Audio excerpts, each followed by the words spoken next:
जय श्री गणेश जी। हर हर महादेव। मैं हूँ ज्योतिषाचार्य डॉक्टर संध्या सक्सेना, हरिद्वार उत्तराखंड से आपका बहुत बहुत बहुत स्वागत करती हूँ। आज भगवान श्री गणपति महाराज की जन्मदिन के महोत्सव पे मैं आपको वीडियो देने आई हूँ और इसमें मैं आपको कुछ उपाय बताऊँगी। अगर आपको करना चाहें तो शिद्दत से कीजिएगा। ऐसा कहा जाता है कि जो गणेश जी हैं वो सभी देवी देवताओं में सर्वोपरि हैं और उनके पूजा पाठ करने से और उनकी अनुमति ले लेने से बड़े से बड़ा काम भी पूरा हो जाता है। तो आज मैं इसीलिए आपको भगवान गणेश के कुछ उपाय बताने आई हूँ और अगर आप इसे लग के करेंगे, शिद्दत से करेंगे तो आपकी मनोकामना जरूर पूरी होगी, ऐसा मुझे पूरा विश्वास है। लेकिन उससे पहले नेहा एक लड़की है जो बहुत टाइम से मुझसे जुड़ी हुई है और उसके साथ साथ में एक लड़की है जिसका नाम आदिति है ठाकरान, और इसके साथ साथ में एक और लड़की है, उसका नाम है मनीषा पांचाल। इन सभी की जो भी इच्छा है वो ईश्वर पूरा करे, क्योंकि इन लोगों ने मुझसे कहा था कि जब भी आप प्रेयर्स करते हो, खासतौर पर यूनिवर्स में प्रेयर करते हो, तो हमारे लिए प्रेयर करना। तो भगवान से प्रार्थना है इन पे कृपा करे और इनकी मनोकामनाओं को पूरा करे। इसके अलावा मानसी जैन के लिए भी मैं प्रार्थना करती हूँ कि उसकी ज़िंदगी में सब कुछ अच्छा हो जाए। तो जैसे कि मैंने आपको बताया है कि मैं आपको भगवान गणेश का एक उपाय बताने आई हूँ, लेकिन उससे पहले किसी ने पूछा था कि उनका बच्चा बिल्कुल भी उनकी बात नहीं मानता है और बात बात पे लड़ने को दौड़ता है, बिल्कुल इस तरह से करता है। तो उन्होंने पूछा कि मैं घर पे ही क्या कर सकती हूँ जिससे मेरा बच्चा मेरी बात को माने।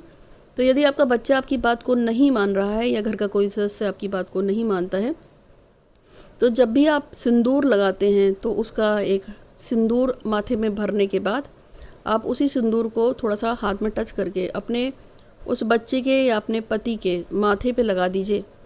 ऐसा करने से आपका बच्चा या आपका पति आपके फेवर में और आपके कंट्रोल में रहना शुरू कर देगा। ये प्रयोग जब भी मैंने किसी को कराया है ये 100% काम करता है। आप इसको धीरे धीरे डालेंगे, 30-35 दिन में आपको खुद ही से दिखेगा कि आपका बच्चा पूरी तरह से आपकी बात मानता है और आपका हस्बैंड भी आपके बारे में बात करता है और आपकी बात को मानता है। तो ये मैंने आपको एक उपाय एक नॉर्मल बताया है और कुछ लोग की विश भी बोली। लेकिन अभी भगवान गणेश का जो चतुर्थी आ रही है, आपको सभी को पता है गणेश जी को लड्डू बहुत पसंद है या मोदक बहुत पसंद है। तो भगवान को आरती में भी बोला है, फूल चढ़े पान चढ़े और चढ़े मेवा, लड्डुअन का भोग लगे संत करे सेवा। तो भगवान गणेश को लड्डू, फूल, पान, ये सब चीज़ें बहुत पसंद है। तो आप भगवान श्री गणपति महाराज को पान का प्रसाद अगर देना चाहें, लड्डू तो सभी चढ़ाते हैं, मोदक तो सभी चढ़ाते हैं, लेकिन यदि किसी की खास मनोकामना है तो नियम से सुबह और शाम दोनों टाइम किसी भी गणेश जी के मंदिर में जाइए, वहाँ पे आप एक मीठा पान भगवान को समर्पित कीजिए कुछ पीले फूलों के साथ और प्रभु से प्रार्थना कीजिए कि मेरी जो भी कष्ट हैं वो दूर हो, जिस काम के लिए मैं बहुत दिनों से सोच रहा हूँ या परेशान हो रहा हूँ उसको पूरा कर दीजिए। यदि आप भगवान गणेश से प्रार्थना करेंगे और भगवान से प्रार्थना करके उनको रोज़ सुबह शाम पान नियमित से चढ़ाएं तो आपकी मनोकामना अवश्य पूरी होगी।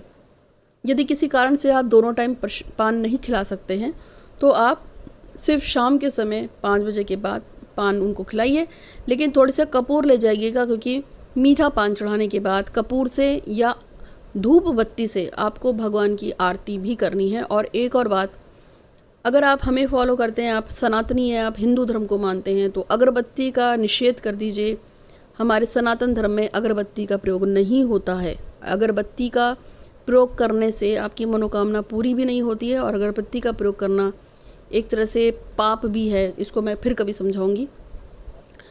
इसीलिए मैं आपसे कह रही हूँ कि आप सिर्फ धूप जलाया करो, आपको बहुत सारी हलबल धूप मिल जाएंगी। तो उम्मीद है कि आपको वीडियो पसंद आएगा, अच्छा लगा तो लाइक कीजिएगा, शेयर कीजिएगा और हाँ, भगवान की आरती जरूर कीजिएगा।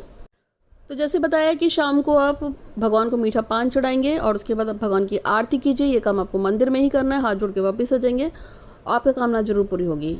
अधिक जानकारी के लिए व्हाट्सअप कर सकते हैं। यूट्यूब पे मेरे 3 चैनल हैं, तो सब्सक्राइब कीजिए, फॉलो कीजिए, इंस्टाग्राम पे भी फॉलो कीजिएगा।